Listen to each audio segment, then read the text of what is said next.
मैं केवल एक बात कहना चाहता हूं कि अगर संभल के बारे में हम जब बात करते हैं महोदय, एक लंबा सिलसिला है इस संभल का, और अगर मैं संभल की जब चर्चा करता हूं तो संभल में कैसे माहौल खराब किया गया वहां पे। ये संभल में दंगों का जो इतिहास है 1947 से ही प्रारंभ होता है। 1947 में एक मौत होती है, 1948 में 6 लोग मारे जाते हैं, 1958 में भी दंगा होता है, 1962 में भी दंगा होता है, 1976 में भी 5 लोगों की मौत वहां पर हुई थी, और 1978 में 184 हिंदुओं को सामूहिक रूप से जला दिया गया था। 184 हिंदुओं को हत्या हुई थी, हिंदुओं की हत्या हुई थी, और जलाया भी गया था, और 184 हिंदू मारे गए थे वहां। 184। मैं वही तो कह रहा हूं ना, आप उस सच को स्वीकार नहीं करेंगे, आप उस सच्चाई को स्वीकार नहीं करेंगे, और लगातार कई महीनों तक वहां कर्फ्यू था। 1980 में फिर दंगा हुआ था, एक मृत्यु हुई। 1982 में फिर दंगा हुआ, एक मृत्यु हुई। 1986 में 4 लोग मारे गए,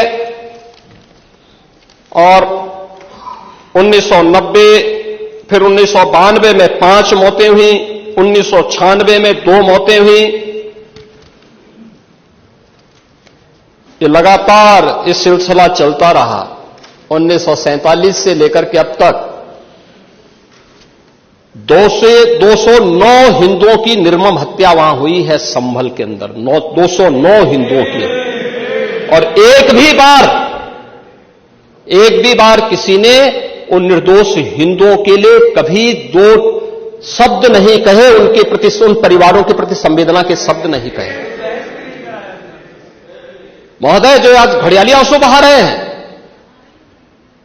ये लोग कभी भी उन निर्दोष हिंदुओं के बारे में कभी 2 शब्द नहीं कहे। वहां पर 1978 में जो दंगा हुआ था महोदय, किस प्रकार की स्थिति थी। एक वैश्य जिसने सबको उधार दे रखा था पैसा, और इस बात को मानता था कि साहब मैं तो सबको पैसा देता हूं, मेरे यहां तो सब व्यवसाय के साथ जुड़े हुए हैं। अगल बगल के हिंदू दंगा होने के बाद उनके घर में इकट्ठे होते हैं। इकट्ठा होने के बाद उनको घेर लिया जाता है। घेरने के बाद वो बोलते हैं, भाई आप हमें क्यों घेर रहे हैं?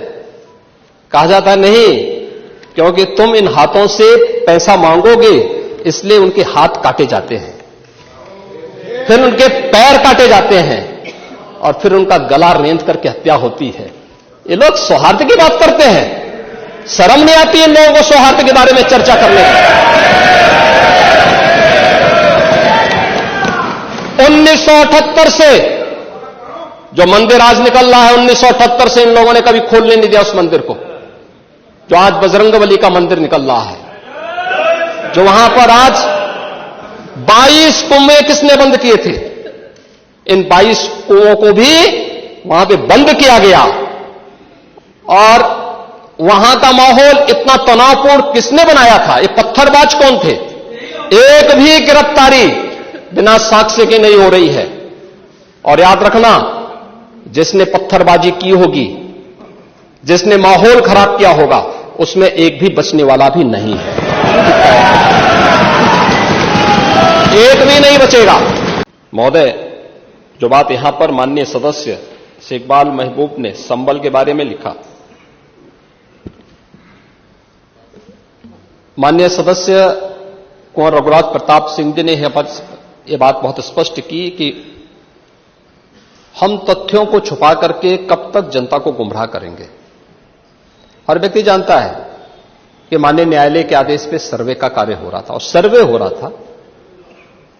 दूसरा, मैं आपसे पूछना चाहता हूं, आप पश्चिम में जाएंगे, पता नहीं आप कैसे हैं, आपके पूर्वज भी हो सकता है, और पश्चिम उत्तर प्रदेश के हमारे सभी लोग अपने सामान्य संबोधन में राम राम ही कहते हैं। तो जय श्री राम कहां से सांप्रदायिक संबोधन हो गया? कहां से सांप्रदायिक संबोधन हो गया? हमारे यहां हम जगते हैं, राम ही राम बोलते हैं, मिलते हैं, राम राम का संबोधन होता है, और अंतिम यात्रा में विदा करते हैं तब भी राम नाम सत्य है ही बोलते हैं। राम के बगैर तो हमारा कोई काम ही नहीं है। और अगर जय श्री राम किसी ने बोली दिया तो इसमें उत्तेजना का मतलब, ये नियत आप समझ सकते हैं उस नियत को। ये चढ़ाने वाला नहीं है, ये चढ़ाने वाला नहीं है, ये चढ़ाने वाला नहीं है। एक दूसरा, आपने कुंदरकी की जीत को वोट की लूट बताया। आप एक सदस्य का अपमान कर रहे हैं। आपके सदस्य की तो जमानत जब्त हो गई वहां पे। और क्या ये सच नहीं है? इस समय तो आज डिजिटल मीडिया का है। वहां का पठान, वहां का शेख सब कह रहे साहब हमारे पूर्वज तो हिंदू थे, और आप भी, आपके पूर्वज भी हिंदू थे। क्या ये सच नहीं है? और क्या ये सच नहीं है कि देशी और विदेशी मुसलमानों की आपसी भिड़ंत है जो वर्षों की लड़ाई को लेकर के वहां चल रहा है? आप लोग सच पे पर्दा डालने का प्रयास कर रहे हैं, लेकिन एक चीज जरा नोट करना कि सूर्य को, चांद को और सत्य को बहुत देर तक छुपा कोई नहीं सकता है, और सत्य जरूर सामने आएगा। और उसी सत्य के बारे में कहा जा रहा है